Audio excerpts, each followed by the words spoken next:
hemostasia.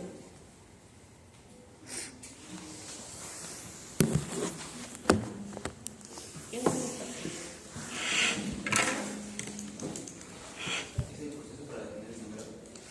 Es uno de los procesos para determinar el sangrado. Esto es fisiológico, ¿sí? Es fisiológico. Es importante, y lo recuerdo porque a veces ocurre, que lo confunden a esta hemostasia con homeostasis. ¿Sí? Ese es un error que veo mucho, sobre todo en el parcial. ¿Sí? Entonces, ojo, diferenciar en lo que es homeostasis de hemostasis.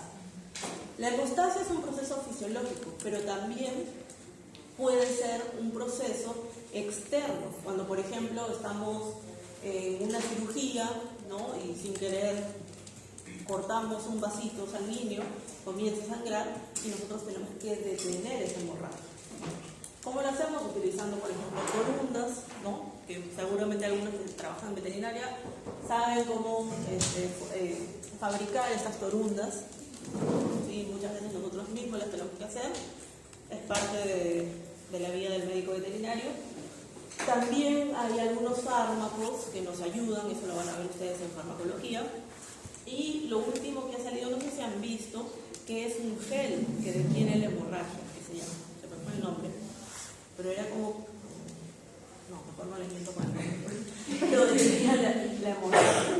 Es como un gel, como una pasta, te colocas sobre la herida, igual sobre los vasos sanguíneos, por ejemplo, en una cirugía, y forma una especie de tapón, lo cual impide que haya un sangrado. ¿Sí? Entonces, la hemostasia es un proceso fisiológico. Vean lo que dice aquí. Es el mecanismo que permite mantener la sangre en un estado líquido para que pueda fluir a través de los vasos sanguíneos, ¿sí? Sin coágulos dentro de estos vasos sanguíneos normales. Y también se da la capacidad de poder formar de manera rápida, ¿sí?, un tapón hemostático localizado en el lugar de la lesión. Es decir, que esta hemostasia permite que se pueda mantener esa fluidez de la sangre, que pueda pasar a través de los vasos sanguíneos hasta llegar, sabemos, a los tejidos, a los órganos y a los sistemas. Eso es lo que permite este proceso hemostático. Pero también en el momento en que hay una lesión, este proceso hemostático significa que impide que haya salida de sangre. ¿Sí? Y eso es lo que vamos a ver hoy día. Ahora, cuando muchos de estos factores hemostáticos se ven alterados, y ya si estamos hablando de alteración, lógicamente ya no es algo fisiológico, sino es algo patológico, en lo cual podemos ver que se van a generar lo que son los trombos o coágulos, ¿sí? Lo que va a dar pie a una trombosis, porque hay una, digamos, una inadecuada formación de estos procesos hemostáticos, donde aceleran el proceso de coagulación a nivel del vaso sanguíneo, se forman estos trombos, ¿sí?, unos coágulos ahí, lo cual ya sabemos que aquí se va a generar una resistencia, por lo tanto, no va a haber una buena fluidez de la sangre, como hemos visto en nuestra clase del día viernes, ¿sí? Entonces, ¿cuál es el peligro aquí? Primero, que vamos a tener menor irrigación, menor fluidez, pero también hay que recordar que los vasos sanguíneos se ramifican y este trombo puede extenderse, es decir, que ya no se va a quedar en el lugar, sino que va a comenzar a viajar a través del vaso sanguíneo. ¿Dónde radica el peligro? Que miren el tamaño, y si trata de pasar por alguno de estos vasos sanguíneos que tienen un diámetro mucho más pequeño, ¿qué va a pasar? Se obstruye, ¿sí? Va a generar una obstrucción. Cuando se desprende el trombo, ya comenzamos a hablar de émbolo. Entonces hablamos de tromboembolismo. ¿Sí? Hablamos de tromboembolismo, en el cual, ya ustedes me están diciendo, va a obstruir un vaso sanguíneo, una arteria, no se va a poder distribuir, no va a haber una buena irrigación, no va a haber una buena llegada de sangre, no hay una buena perfusión. ¿Y qué ocurre con esas células? Van a comenzar a morir. ¿Por qué? Porque no están recibiendo oxígeno. ¿Sí? Y comienza, por ejemplo, a necrosarse, que es lo que ocurre muchas veces cuando hay tromboembolismo, sobre todo en los seres humanos, ¿sí? Se presenta más en los seres humanos, en los cuales, en casos de tromboembolismo, muchas veces hay que amputar, no es extirpar, es amputar un miembro, ¿sí? Porque muchas veces estos émbolos están obstruyendo el paso de la sangre hacia uno de los miembros, ¿sí? No llega, por ejemplo, desde la rodilla para abajo, no llega la irrigación, ¿sí? Entonces, en ese caso, comienza a necrosarse y lastimosamente hay que amputar. Es mucho más común en seres humanos que en animales, pero en algunos casos en perros sí se puede presentar, sí puede llegar a presentarse el caso, pero es muy raro. ¿Ok? Entonces, tenemos ahí la formación de trombosis. Ahora, tenemos aquí a lo que vendrían a ser las plaquetas. Las plaquetas aquí son, digamos, importantes, ¿sí? Son importantes para generar lo que se conoce como el tapón plaquetario, para contribuir a este proceso hemostático. Pregunto, en el caso de las plaquetas, ¿tienen núcleo? ¿Sí o no? No, no tiene núcleo. ¿Por qué? Porque son, digamos, algunos residuos, algunos desprendimientos de los megacalecitos, ¿sí? Entonces no tienen núcleo. Tienen una forma, por lo general, redondeada, ¿sí? Algo aplanada, ¿no? Su vida media aproximadamente es de 8 días, un poquito más, un poquito menos, ¿no? 8 a 13 días. La mayoría de ellos nos hablan de 8 días, ya nos estamos quedando sin plaquetas, ¿no? Ya se están regenerando. Principal reservorio a nivel del vaso, ¿no? El vaso es muy importante, ya sabemos, por un lado para generar la destrucción de los glóbulos rojos, pero también es un almacén para estas plaquetas que son necesarias para este proceso hemostático. El número varía entre 150.000 y 400.000 plaquetas por ml de sangre. Ahora, tenemos la zona periplaquetaria. La zona periplaquetaria se refiere a la periferia, a los bordes, ¿sí? A lo que deben ser los bordes de las plaquetas, en las cuales normalmente vamos a estar encontrando lo que vendrían a ser unas glucoproteínas. Vamos a ver esos sistemas de glucoproteínas y su importancia a la hora de generar este tapón hemostático, ¿sí? Vamos a ver que hay granulaciones, son como unas vesículas que contienen diferentes sustancias químicas. Tenemos las de tipo alfa y las de tipo delta o delta, ¿sí? También tienen ese nombre. Por ejemplo, en las alfa vamos a encontrar fibrinógeno, vamos a encontrar una proteína que se llama factor de Willebrand, ¿sí? Son los dos representantes principales. En las densas vamos a encontrar ADP, vamos a encontrar calcio que es muy importante también para ese proceso de ovulación. Vamos a encontrar algunas sustancias como serotonina, ¿no? Histamina, entre otros. Su membrana formada por fosfolípidos y también por colesterol. Y vamos a ver la importancia de ese colesterol a nivel de la membrana. Y además la tubulina. Ustedes recordarán por biología, la tubulina son unas proteínas, como su nombre indica, de tipo tubulares, que muchas veces le permiten la movilidad a las células. Y lo mismo ocurre aquí con las plaquetas, es decir, que le permiten ese desplazamiento que tienen las plaquetas para poder unirse unas con otras. ¿Ok? Entonces, eso es en cuanto a las plaquetas. Y vean aquí, cuando sus valores están elevados, estamos hablando de trombocitosis. Están por encima de estos 400.000. Y cuando está por debajo, es decir, su número es muy bajo, por debajo de 150.000, estamos hablando de trombocitopenia. ¿Sí? Trombocitopenia.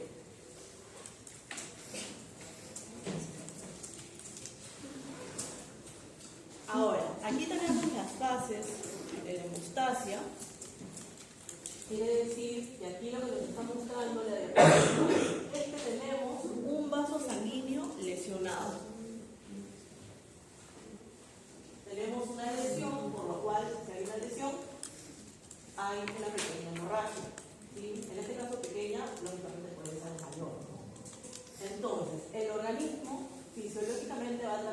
corregir esta pequeña hemorragia. ¿Sí? Ocurre en todos los animales. Ahora, no les estoy hablando, por ejemplo, de un balazo, ¿no? O que les hagan un corte de aquí hasta acá. Lo organismo va a tratar, pero es un poco difícil, ¿no? Entonces, aquí podemos poner de ejemplo, ¿no les ha pasado que alguna vez agarran las hojas y les hacen un cortecito y duele horrible? Sí, bueno, entonces vamos a tomar ese ejemplo, ¿sí?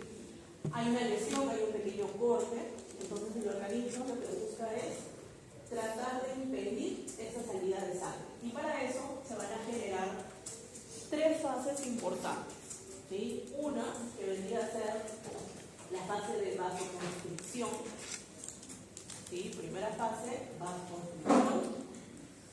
Vamos a ver la segunda fase, que se conoce como la hemostasia primaria, que es donde se forma el patrón plaquetario, también tiene el nombre de la fase plaquetaria. Y finalmente tenemos la tercera fase, que es ya la formación del coágulo per se, es donde se forma la famosa fibrina, que seguramente la han escuchado en la práctica, y da pie a la fase de hemostasia secundaria. ¿Sí? Entonces tenemos tres fases: vasoconstricción, hemostasia primaria, ¿sí? Y hemostasia secundaria. Y vamos a ver qué ocurre aquí. Voy a ponerles aquí un pequeño dibujo.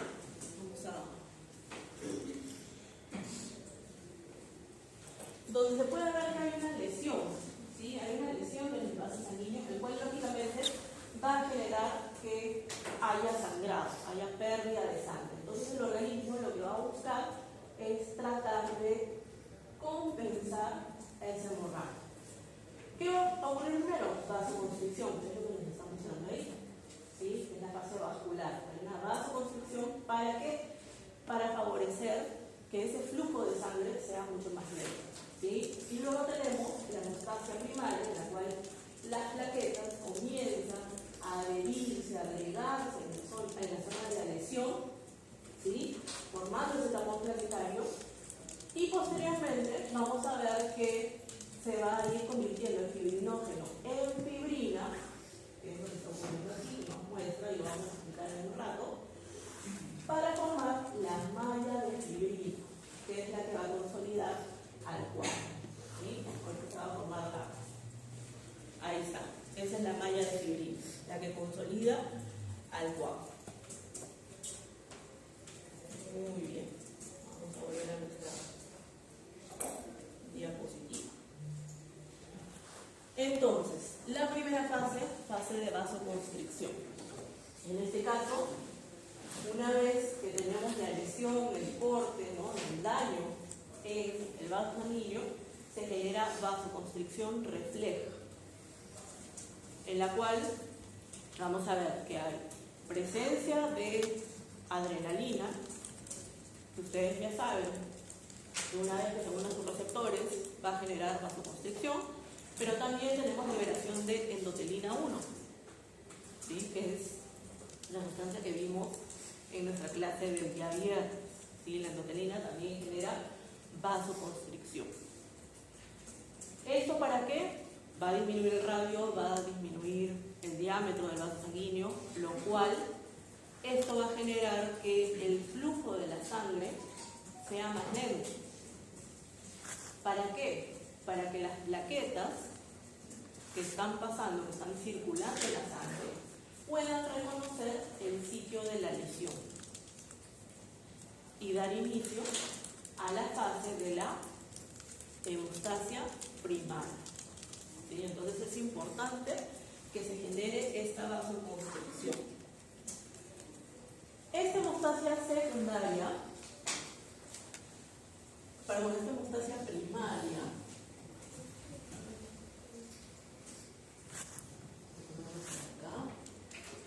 se va a dividir en tres subfases. Fase de adhesión, fase de activación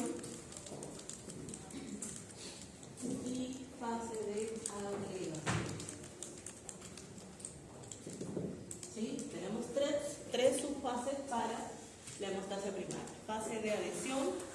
plaquetaria, fase de activación plaquetaria y la fase de agregación plaquetaria. ¿Sí? Todo esto concierne a la formación del tapón plaquetario. ¿Cómo se genera cada una de estas fases? A ver.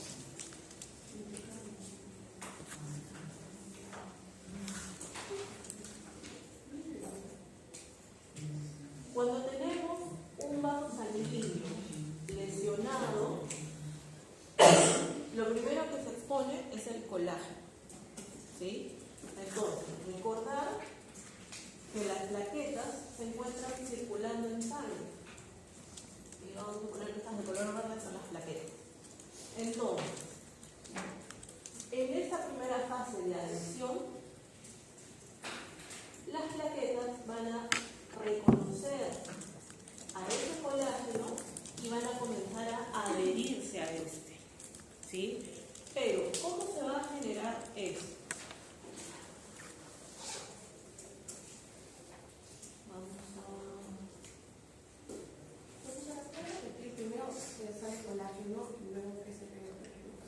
Se expone el colágeno y las plaquetas que están circulando comienzan a adherirse.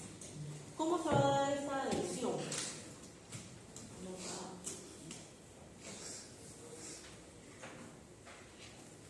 Vamos a verificar aquí, ¿sí? Como yo les había comentado, en la zona periplaquetaria, es decir, en los bordes, vamos a encontrar unas glicoproteínas. Estas glicoproteínas podemos encontrar de tipo 1A, 2A y también las glicoproteínas de tipo 1B. ¿Sí? Vamos a dibujar aquí lo que vendría a ser el colágeno, nuestro vaso sanguíneo. ¿Sí?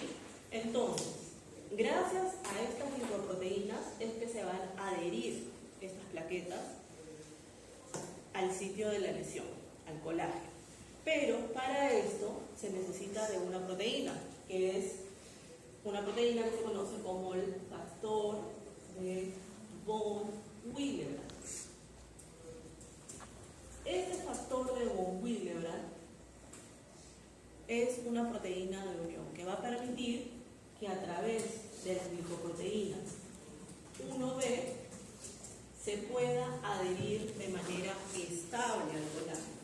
No así con las de tipo 1A, 2A, cuya unión al colágeno es mucho más débil. ¿Por qué es débil? Porque no está unida a ese factor de von Willebrand. ¿Sí? Solamente las de tipo 1B son las que generan esa adhesión fuerte, estable. ¿Sí? Hasta ahí tenemos lo que vendría a ser la adhesión. Es decir, las plaquetas se adhieren al colágeno. ¿Ya? Ahora, a continuación tenemos la fase de activación. Profesora, perdón, antes de que siga, ¿cómo se llamaban las proteínas de unión? Factor de von Willebrand. No sé si estoy escribiendo bien, pero creo que es así. ¿Sí? Tal vez sea 2 L's o una L, no estoy seguro. Ya ustedes lo corroboran en sus libros. ¿Ok? Entonces ya tenemos nuestra adhesión. Lo que viene a continuación es la activación. Entonces, ¿cómo sabemos que se activan estas plaquetas? Y es que, quiero que recuerden, que les comenté que las plaquetas presentan unos gránulos, ¿sí? Unos gránulos alfa y densos, o delta, ¿sí? Entonces, quiere decir que comienzan a liberar a estas sustancias, ¿sí?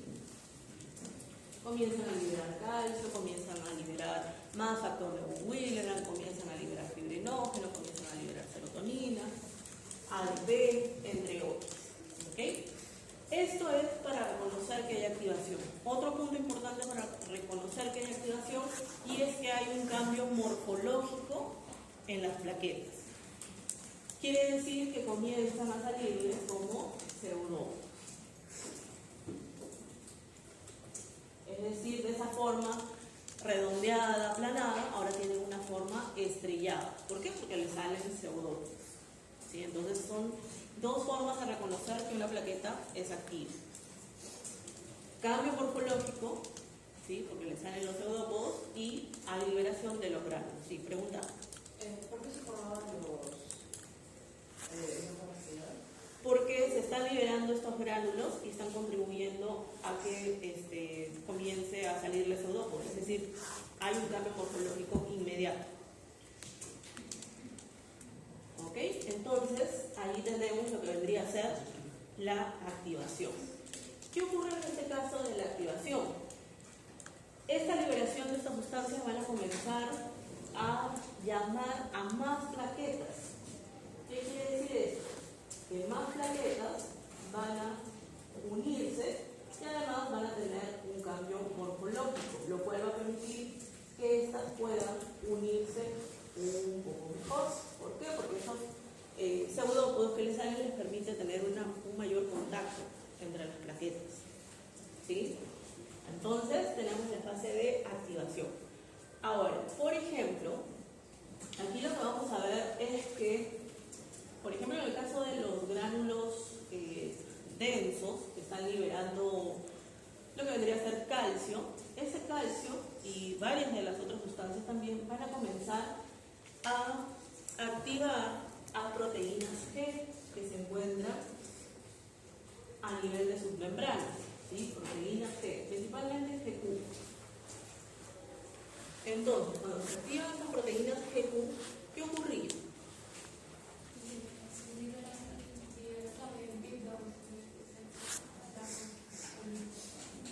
Claro, se activa la fosfolipasa C, lo cual genera que el fosfoinositol bifosfato se convierta en inositol trifosfato y diacilglicerol. ¿Para qué? Para aumentar el calcio. ¿Sí? Y ese aumento de calcio es importante. ¿Por qué? Porque ese aumento de calcio también va a estar activando a la proteína quinasa C, que a su vez va a fosforilar más canales de calcio para que siga aumentando el calcio a nivel intracelular. ¿Sí?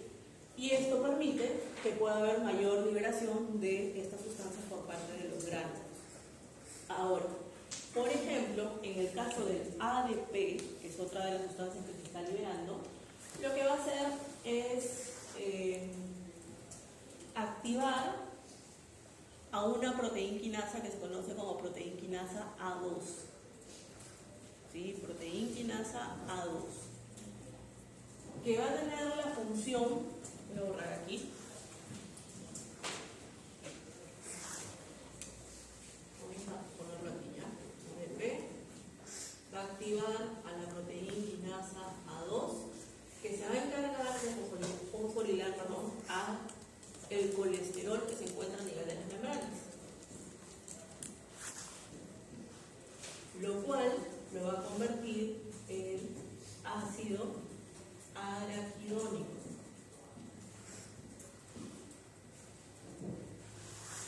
Este ácido araquidónico, a través de una enzima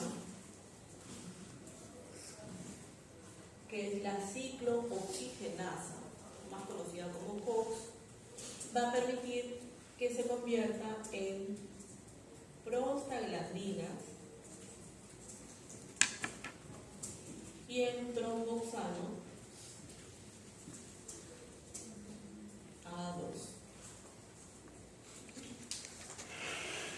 Principalmente el tromboxano A2, ¿sí? Es muy importante que se forme para este proceso de hemostasia primaria, debido a que es una sustancia química que hace que comiencen a agregarse más plaquetas, ¿sí? Que sigan agregándose. Además, llama también a mayor cantidad de plaquetas.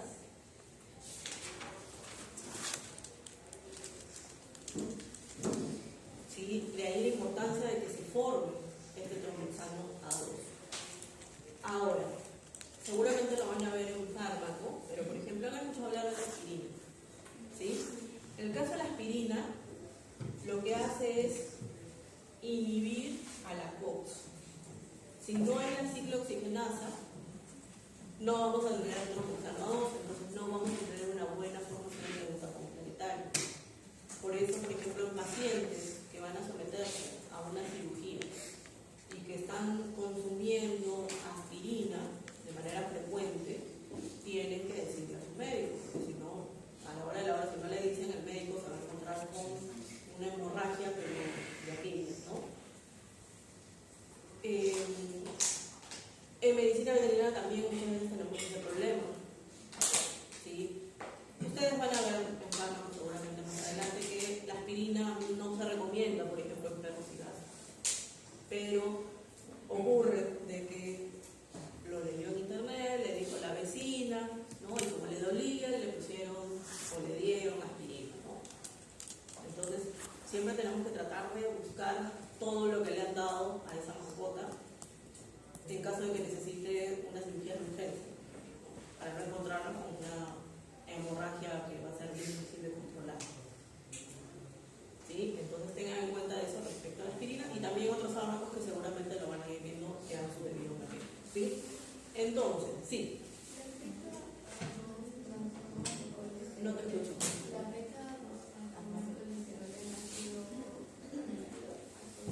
El ácido araquidónico y la ciclooxigenasa hace que conviertan en prostaglandinas y en antropoxano 2. ¿Sí?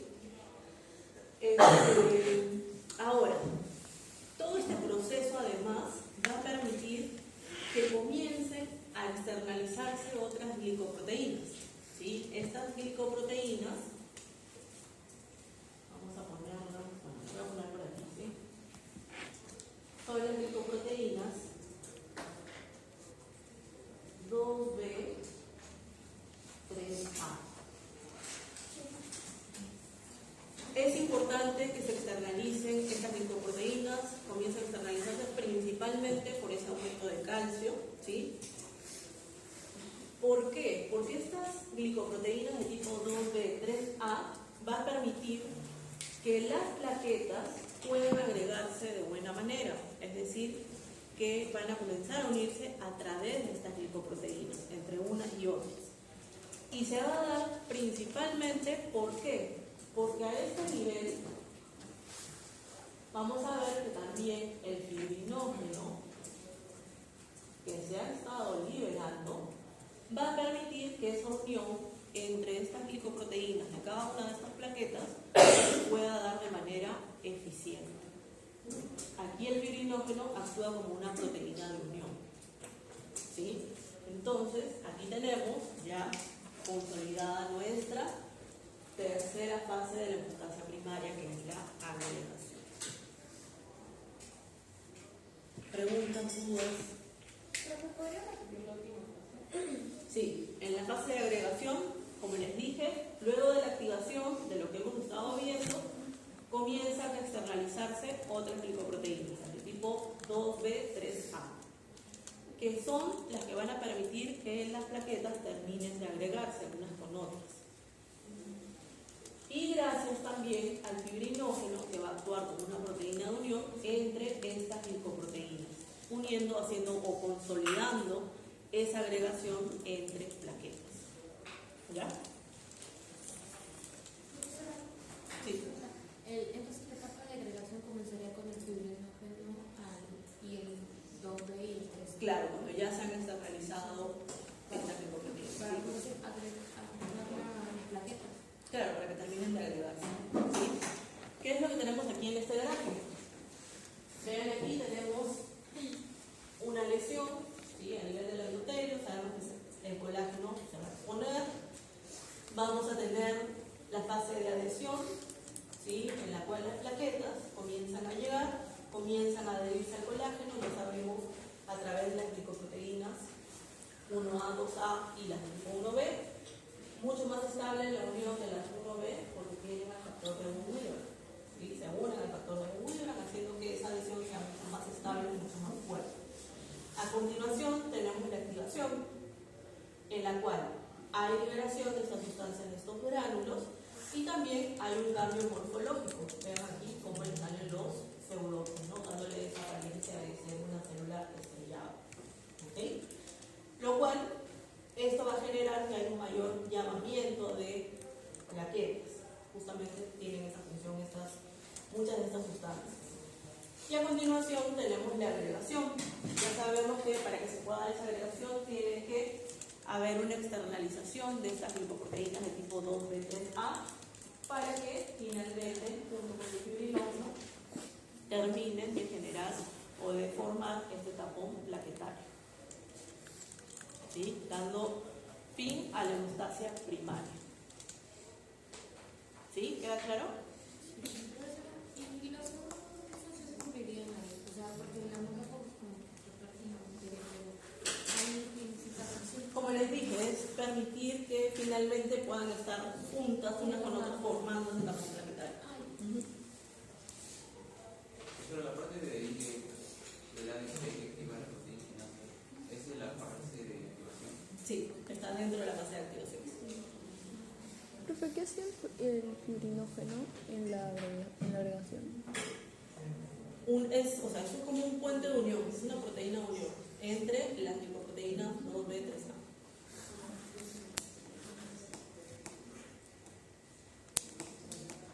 Y bueno, las siguientes diapositivas es un poco lo que ya hemos venido hablando. Fíjense aquí, glicoproteínas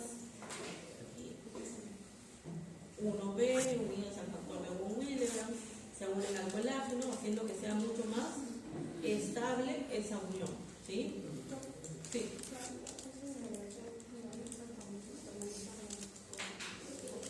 Claro, se externalizaron esas glicoproteínas y comienzan a agregarse.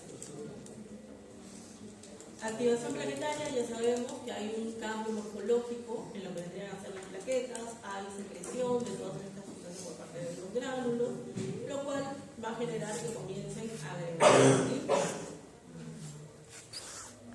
¿Sí? Igual aquí podemos ver ese cambio morfológico de la forma redondeada, planada que tenían, ahora les salen pseudópodos teniendo esa forma estrellada, ¿sí? Entonces, de esa manera, esos pseudópodos permiten que puedan tener un mayor contacto entre ellos. ¿Ya? Claro, o sea, les permite, es como cuando nosotros nuestros dedos de esta manera, permite que puedan estar mucho más juntos. Y eso ya sería la etapa de agregación.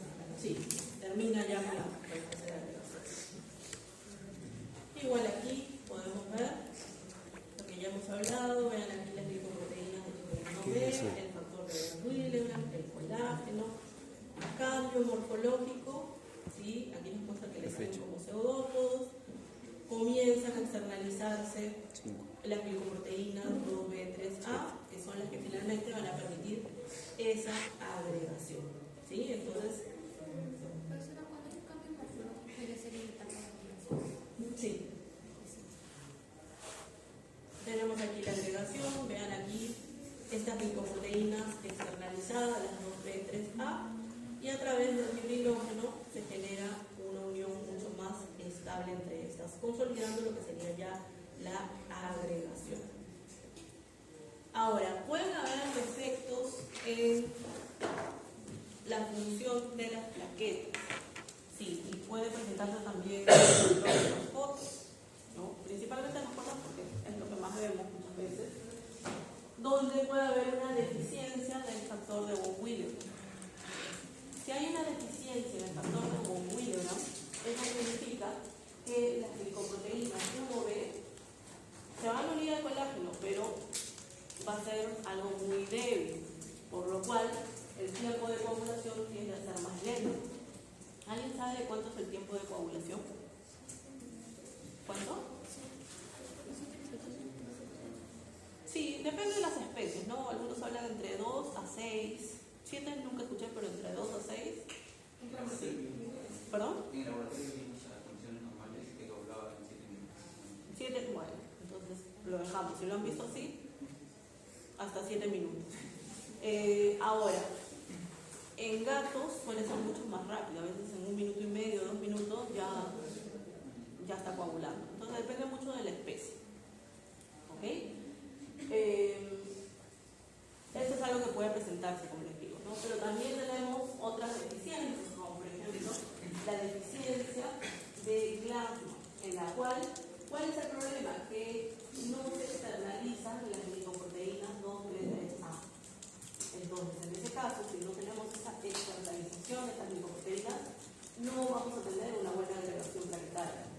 va a hacer que rápidamente ese tapón planetario que se ha formado se pueda desprender, que va a ser lo mismo que nada. ¿Por qué? Porque no va a cumplir su función. ¿Sí? Profesor, o sea, si sigo como el proceso, pero recién en la 2B y 2A es donde no se lo... Exacto. Entonces rápidamente se va a desprender ese tapón planetario. O podemos tener lo que vendría a ser la deficiencia de Bernard-Soulier o síndrome de Bernard-Soulier. En este caso el problema está en que no hay buenas glicoproteínas de tipo 1B. Entonces, si no tenemos estas glicoproteínas 1B, pero tenemos el factor de von Willebrand, es lo mismo que nada. ¿Por qué? Porque no vamos a tener una buena unión. Tal vez aún a través de las 1A, 2A, pero sabemos que esa unión es muy débil. Y el factor de von Willebrand no reconoce esa glicoproteína, solamente es el tipo 1B. ¿Sí? Entonces, son los posibles efectos que podemos encontrar a nivel de las plaquetas. Profesora, una pregunta. ¿Y eso hace que el tiempo de coagulación sea más lento? Todos Sí, los factores. exacto, que sea mucho más lento. Sobre todo en este caso, en la deficiencia de von Willebrand. Muy bien. Vamos a continuar con lo que vendría a ser la metastasia secundaria. Pero ese que no, bueno, es el más importante de todo. Sin eso no se podría. Todo es importante en realidad, pero es necesario un buen inicio, ¿no? Con esa proteína de unión. Sí. ¿Cómo era lo de la deficiencia del factor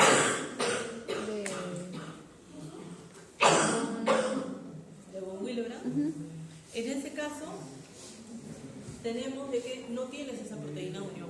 Entonces, tus glicoproteínas 1B no van a tener a quién unirse. O sea, se unen al colágeno, pero va a ser muy débil. ¿Por qué? Porque el que le da estabilidad es ese factor de von Willebrand. Y si no lo tienes, obviamente se vuelve débil. Todos esos problemas en que se retrasen el tipo de coagulación o hay uno que haga que no coagule la sangre. Normalmente tienden a generar retardo en la coagulación, sobre todo el de von Willebrand. Solamente genera retardo. Sí. Pero al fin y al cabo sí coagula la sangre. Sí coagula, pero va a ser una coagulación que vas a estar teniendo un tapón planetario que tiene que formarse, algo tiene que formarse, tiene que formar. Sí. En el caso de Bernard-Soulier es cuando no tenemos glicoproteínas de tipo 1B. Entonces, el factor de von Willebrand no tiene que ir. ¿Sí?